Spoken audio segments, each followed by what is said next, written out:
расман муҳориба дар вазни 57 килограмм Муҳаммад Мукаев бо рекорди 16 нол зидди Адриано Мораес бо рекорди 21.6 рӯзи 17 май дар турнири MVP. Ассалому алайкум дӯстон, хуш омадед ба шабакаи мо. Дар ин навор барои шумо тозатарин ва муҳимтарин хабарҳоро аз ҷаҳони ММА омода кардем. Барои ҳамин наворро то охир тамошо кунед. дӯстон, агар ба шумо ё шиносои шумо гузаштани граница дар кор бошад, пас мо ба шумо дӯстони худ Акай Умед ва Акай Ғуломро тавсия медиҳем. Ин дӯстони мо аллакай тӯли чанд сол мешавад ки дар хизмати мардуманд ва дар ин соҳа таҷрибаи калон доранд. шуморо шофёрҳои таҷрибадор бо мошинҳои худ бароҳат ба граница бурда меоранд. барои ҳамин худи ҳозир ба номерҳои дар рӯи экран буда занг занед ва бо ин дӯстони мо граница гузашта ҳуҷҷатҳои худро хуб кунед. роҳи сафед. тобови ҷангори вазни ним сабук UFC Жан Силва ваъда дод ки агар дар ҷанг зидди Волкановский мағлуб шавад, пас UFC-ро тарк мекунад ва ҳамчунин гуфт ки ба Мавсар Евлоев муҳорибаи унвониро боварӣ кардан хатарнок аст.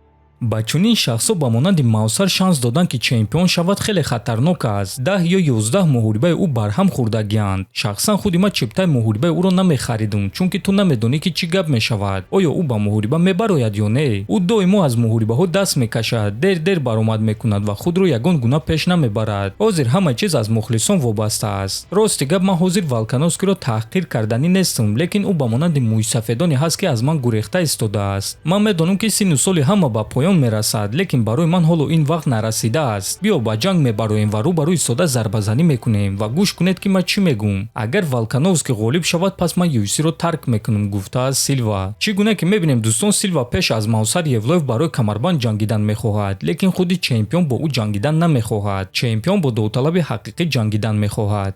одамон оиди Силва гап зада истоданд, лекин ман қариб 100% боварӣ дорам ки рақиби навбатӣ ман Мавсар мешавад. дар UFC ту ягон вақт ягон чизро ба 100% боварӣ гуфта наметавонӣ, лекин боз чӣ қадари дигар онҳо ба ман довталаби рақами 1-ро намедиҳанд. Мавсар якум рақами рейтинг буд ва навакак сеюм рақами рейтингро шикаст дод. дуюм рақами рейтинг бошад Диего Лопес аст ки ман зидди ӯ 2 маротиба ҷангидам. барои ҳамин бале рақиби навбатӣ ман бояд ки Евлоев шавад, вагарна савол пайдо мешавад ки мо дар ин ҷо чӣ кор карда истодаем. боварӣ дорам ки ҳамаи онҳоро шикаст дода метавонам, Жан Силва, Лерон Мёрфи, Мавсар Евлоев ва Диего Лопесро. лекин ман доимо кӯшиш мекунам ки барои мероси худ зидди якум рақам ҷангам ва дар ҳолати Мавсар ӯ ҳам бебохт аст ва ҳам боқимонда ҷангваронро шикаст додааст. Жан Силва бошад чанд муддат пеш дар ҷанг зидди Диего Лопес бой дод ки ман Лопесро 2 маротиба шикаст додагиям. ӯ 6-ум рақами рейтинг аст, ягон ҷангвари топро шикаст додагӣ нест ва баъди мағлубияти худ танҳо як ғалаба дорад. агар ман ӯро шикаст диҳам, дар ёди ягон кас ин чиз намемонад, гуфтааст Волкановский. дӯстон, фикр мекунам ки вақти он расидааст ки ба Мавсар муҳорибаи унвонӣ диҳанд. ӯ якум рақами рейтинг аст, ӯ бебохт аст, ҳамаи шарҳҳои UFC-ро иҷро кард. дар моҳи Рамазон омода шуд ки ин кори душвор аст ва ҷангвари топи бебохти вазни худро шикаст дод. барои ҳамин ӯ аз ҳама зиёд арзандаи муҳорибаи унвонӣ аст. ҳамчунин эҳтиром ва аҳсан ба Волкановский ки зидди довталаби рақами 1 ҷангидан мехоҳад. чанд соат пеш менеҷери Ислам Махачев Али Абдулазиз тасдиқ карда гуфт ки ба Ислам Махачев рақиб доданд ва рақиби ӯ довталаби асосии вазни нимёна аст.